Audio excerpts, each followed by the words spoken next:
जो वाक़या यहाँ पेशावर में जुमे के रोज़ और मस्जिद के अंदर रूनुमा हुआ, एक इंतहाई रूह फरसा वाक़या है और सफाक हाथों ने पेशावर के साथ जुल्म किया है।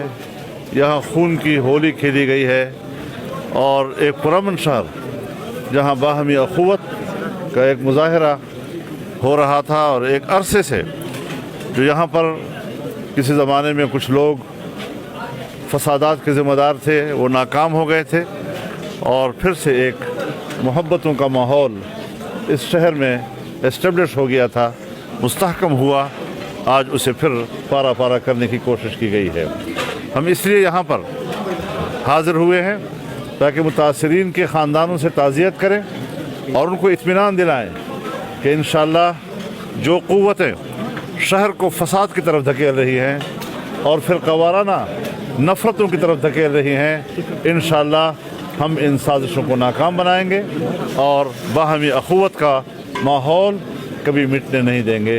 अल्लाह ताला हमारी मदद फरमाए और जो लोग मुतासर हुए हैं अल्लाह रब्बुल इज़्ज़त उनको सब्र जमील अता फरमाए। मौलाना साहब ये बताएं कि अफ़गान सूरत हाल के बाद हमने देखा कि खैबर पख्तूनख्वा कबायली इलाकों में फिर से हमले हो रहे हैं और जो मुल्क दुश्मन अनासर हैं वो फिर से सर उठा रहे हैं, तो क्या कहना चाहेंगे? देखिए, हमें बहरहाल अपने उन इदारों से सवाल करने का हक़ हासिल है कि जिन्होंने पूरे सूबे में साल हा साल तक ऑपरेशंस किए, इसलिए किए कि दहशतगर्दों का ख़ात्मा किया जाए और कौम को अमन व अमान दिया जाए। लेकिन आज हम क्या तबसरा करें, यानी यही कि हमारे इदारे कौम को अमन फराहम करने में नाकाम हो गए। उन्होंने क्यों ऑपरेशंस किए? हमारे लोगों ने अपने मुल्क के अंदर हिजरतें की, कबाइल के माएँ बहनें वो अपने छोटे छोटे बच्चों को गोद में लेकर अपने इलाकों से निकले, अपने घरों से निकले और आज भी मुल्क के तुल अर्ज़ में उनके ख़ानदान बिखरे हुए हैं। कहाँ कहाँ पर वो रोज़ी तलाश कर रहे हैं, अमन तलाश कर रहे हैं, लेकिन अपने घरों में जाने की पोजीशन में नहीं है। रियासत से हम पूछना चाहते हैं कि रियासत हमारे आम आदमी की जान, माल और इज़्ज़त व आबरू को तहफ़्फ़ुज़ क्यों फ़राहम नहीं कर सकती?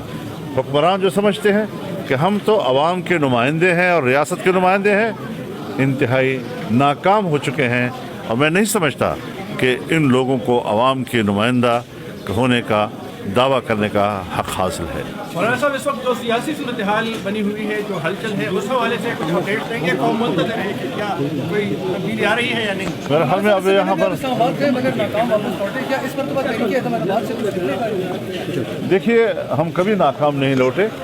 हमने हमेशा मुल्क के लिए एक बेदारी पैदा की, एक शऊर पैदा किया, कौम के अंदर एक हौसला पैदा किया और उस तसल्सल के नतीजे में आज हुक्मरान तन्हा हो चुके हैं। आज उनके अंदर शिकस्त खुर्दगी का एक एहसास पैदा हो गया है और अदम एतमाद की तरफ अब मामला आगे बढ़ रहा है।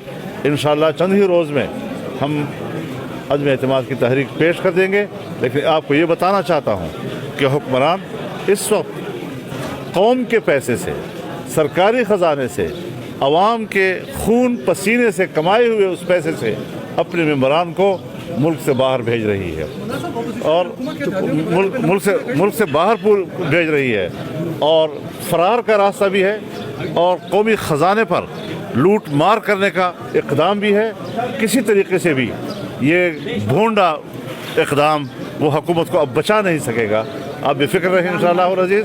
नंबर भी पूरे हैं, अदम एतमाद की तहरीक भी तैयार है और हुक्मरान भी मुल्क से बाहर भागने के लिए इस वक्त तैयार खड़े हैं, लेकिन कौमी ख़जाने से भाग रहे हैं, टूर के नाम पे जा रहे हैं और पता नहीं क्या क्या नाम देकर इनको मुल्क से बाहर भेजा जा रहा है। तो डिले क्यों कर रहे हैं? बहुत शुक्रिया आपका।